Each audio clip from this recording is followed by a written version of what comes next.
basicnya kita kan emang buat konten itu suka senang-senang awalnya. Senang-senang, oke. Nah setelah tahu dan kita juga tahu nih, maksudnya kita pernah mondokan dulu ya. Pernah mondok. Yang kita bagiin itu ya dampak juga nanti loh. Iya. Yang kita bagiin positif atau enggaknya itu nanti berdampak gitu kan. Iya.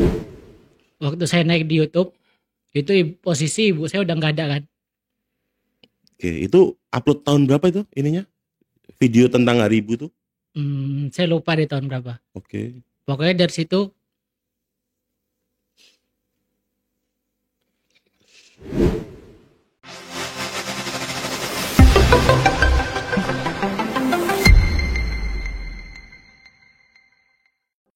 Selamat malam.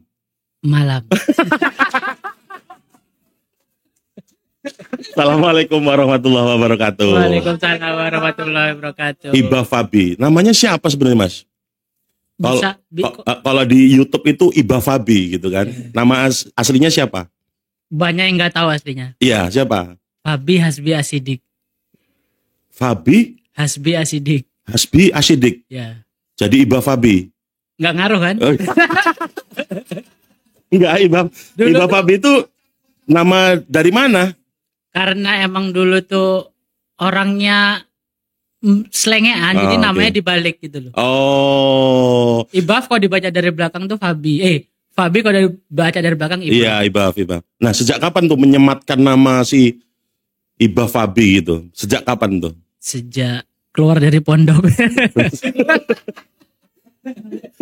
Jadi sebenarnya nggak perlu dikenalin ya namanya seorang Iba Fabi itu, semua orang tuh udah banyak tahu lah tentang siapa Iba Fabi itu kan. Iyalah, seorang YouTuber dengan jumlah subscriber berapa Mas sekarang Mas? Berapa ya? 2 berapa gitu? 2 juta ya? Itu turun nggak sih subscriber itu? Kalau YouTube itu kayaknya nggak turun, cuman view ngaruh. Oh, view-nya ya, karena kan ya makin kesini kayaknya agak jarang upload nih ya. Tapi kita tetap mengenal Iba Fabi seorang YouTuber gitu kan. Tapi kalau ngeliat di beberapa konten, Mas Iba Fabi ini agak kurang berkenan namanya disebut seorang YouTuber. Lebih tepatnya konten kreator. Konten kreator. Kok tahu Mas? Ya tahu karena saya nonton YouTube-nya. Udah bet itu bohong-bohong lo, ketawa lo, kelihatan bener lo bohong-bohong itu. Baik Mas Fabi. Sebenarnya banyak banget yang bisa digali dari Iba Fabi, karena memang saya salah satu followernya gitu kan, yang ngikutin perjalanan Iba Fabi mulai dari awal ngebangun YouTube gitu kan, terus punya 1 juta itu apa namanya Mas? Apa? Play button. Play button itu, terus keren lah. Mungkin untuk kali pertamanya seorang YouTuber asal kota Metro yang jumlah subscribernya di atas 1 juta ya, mungkin ya untuk kali pertamanya ya. Lampung kayaknya. Lampung malahan ya. Masya Allah. Karena dulu emang nggak ada kan. Emang nggak ada ya. Bahkan dulu di Metro aja saya dianggap aneh kan gitu. Iya betul sih. Kayak orang aneh sih. Ya emang.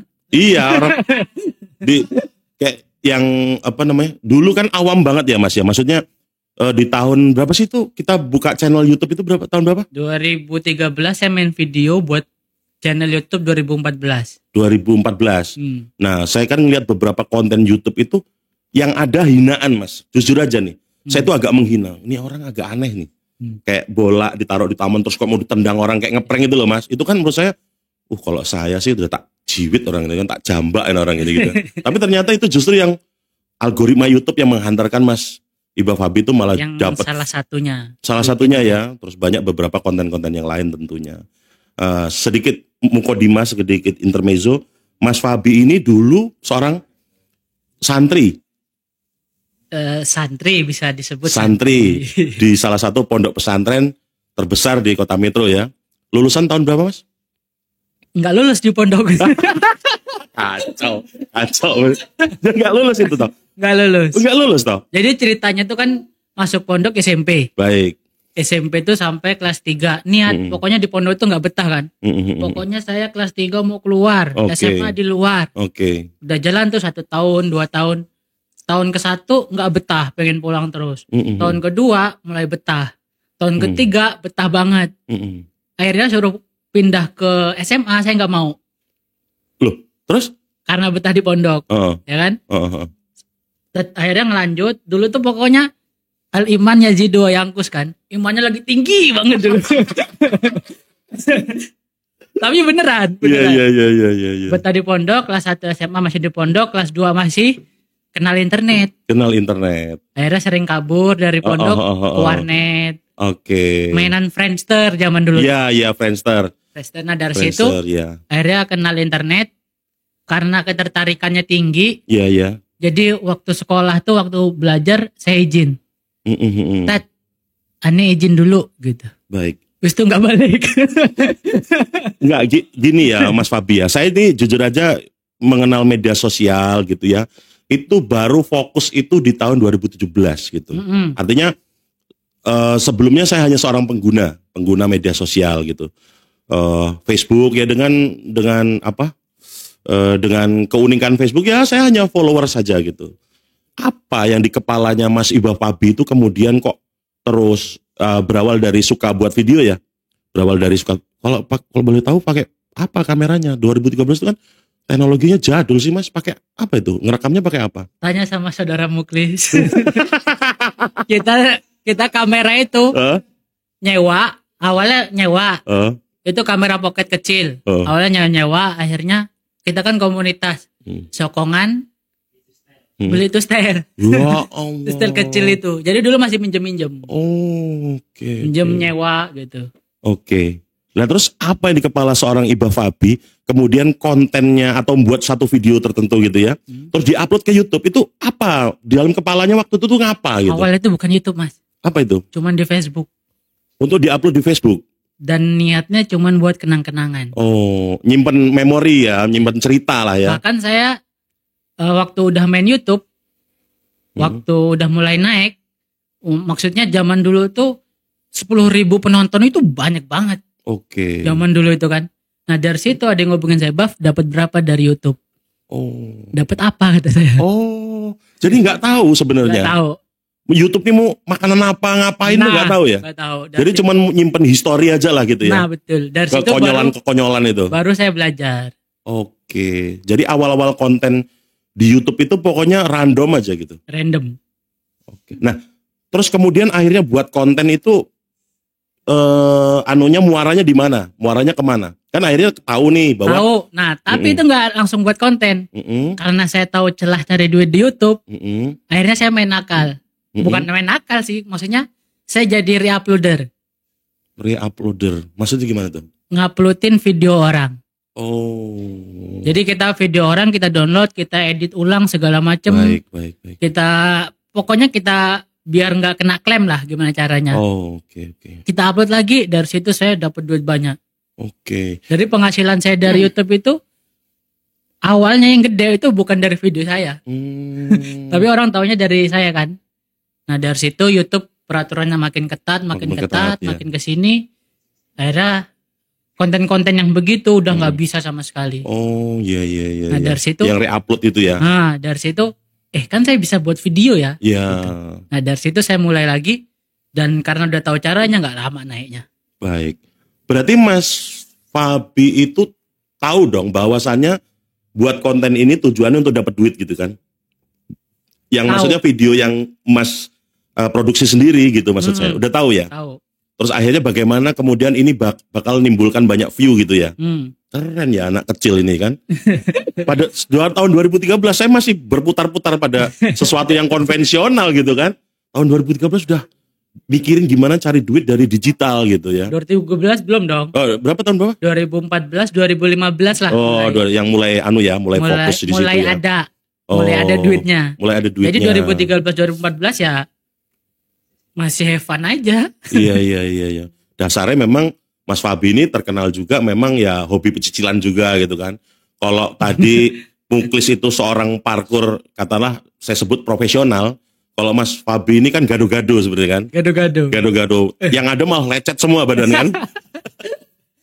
Iya, yang sekalian nonton di TikTok itu ada tangannya bundas lah, dengkulnya melocot-melocot gitu kan. Gitu. Tapi gini Mas Fabi. Saya ini kan pengikut YouTube-nya Mas Fabi ini cukup banyak ya, cukup lama juga. Terus saya tuh memperhatikan satu persatu konten. Kalau mau diceritain di segmen episode kali ini kayaknya nggak cukup waktunya sampai nanti berganti hari gitu. Tapi ada satu konten Mas yang kemudian saya jadi teringat gitu kan ya, sampai tertanam di memori saya itu. Salah satunya adalah konten yang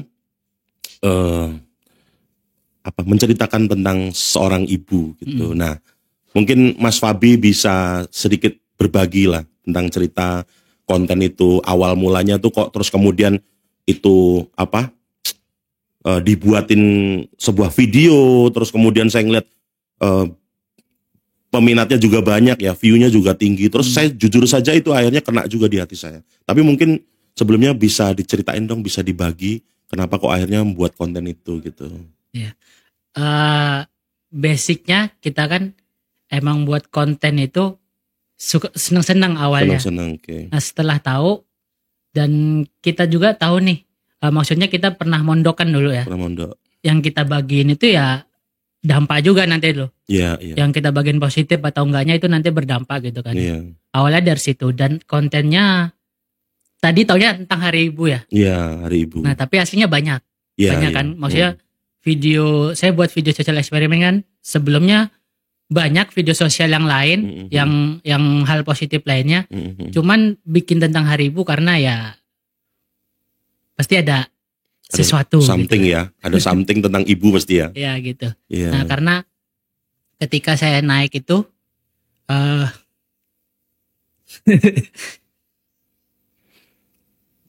waktu saya naik di YouTube, itu posisi ibu saya udah nggak ada kan. Oke, itu upload tahun berapa itu ininya? Video tentang Hari Ibu tuh? Saya lupa di tahun berapa. Oke. Pokoknya dari situ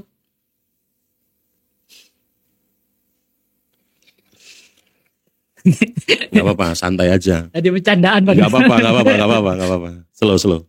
Tahun berapa tuh uploadnya? Saya lupa tahun berapa. Intinya saya buat video tentang Hari Ibu itu, saya nggak mau orang lain itu ngerasain kayak saya gitu. Oke. Saya dulu orangnya nakal banget. Bahkan saya orang nggak punya tapi saya gengsian.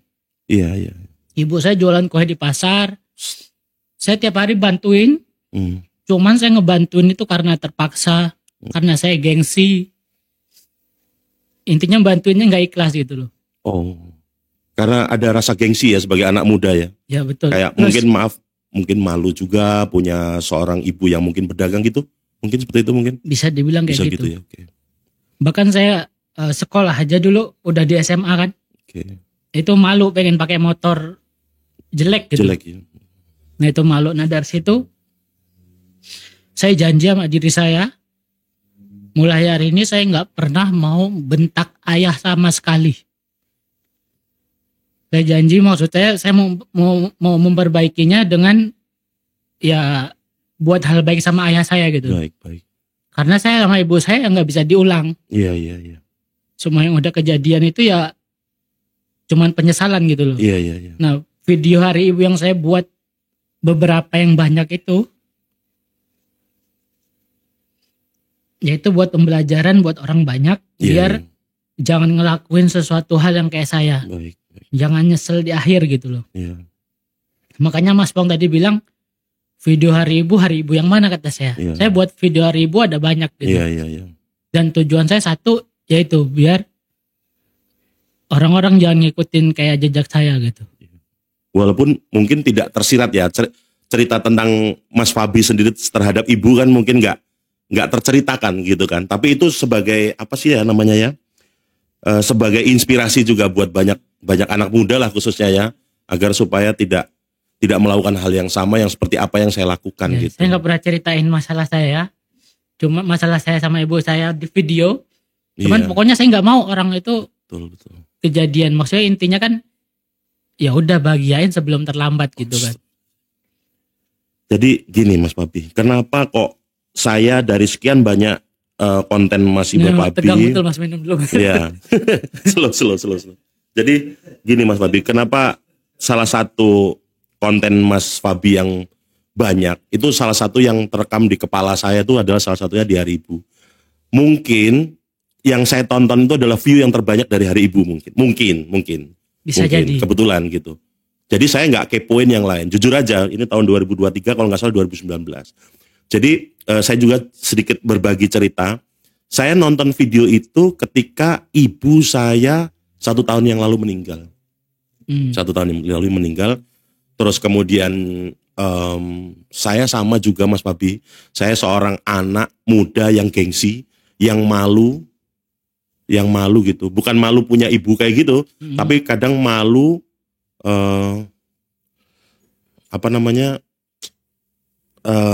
malu lah punya ibu pedagang pecel gitu kan.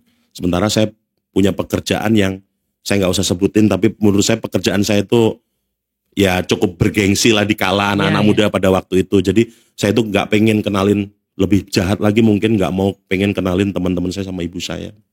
Terus sampai segitu. Terus saya juga pernah pada waktu itu ini untuk kali pertama ini saya ngomong nih Mas Fabi di depan kamera bahkan live ini sebagai pengingat juga. Saya tuh kadang malu punya nama ibu saya yang menurut saya agak Jawa banget gitu pada waktu itu ya. Dan saya menyesal sekali kejadian. Nama ibu saya Wonia. Jadi saya tuh setiap ditanya sama teman-teman saya, siapa nama ibu kamu? Saya nggak pernah jawab. Bahkan saya kadang-kadang Woni saya bilang gitu, nggak saya utuhkan itu.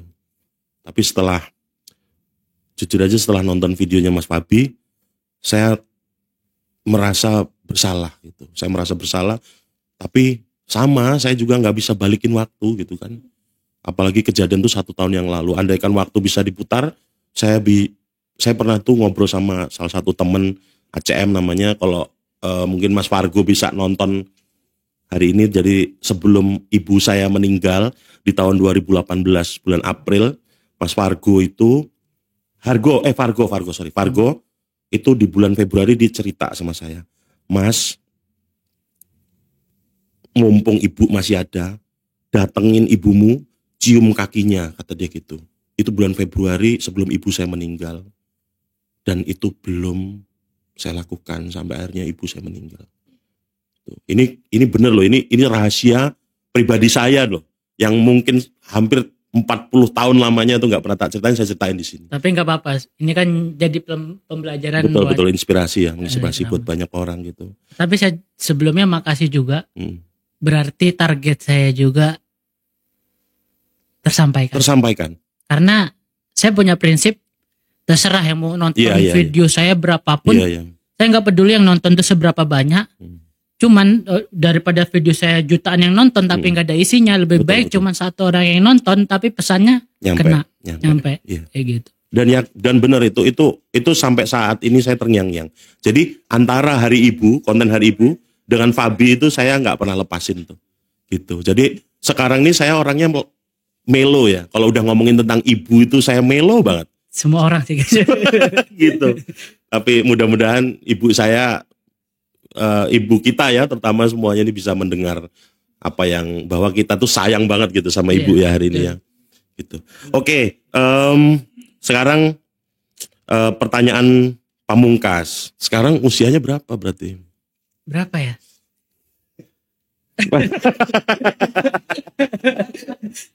Masih 28. 28 ya.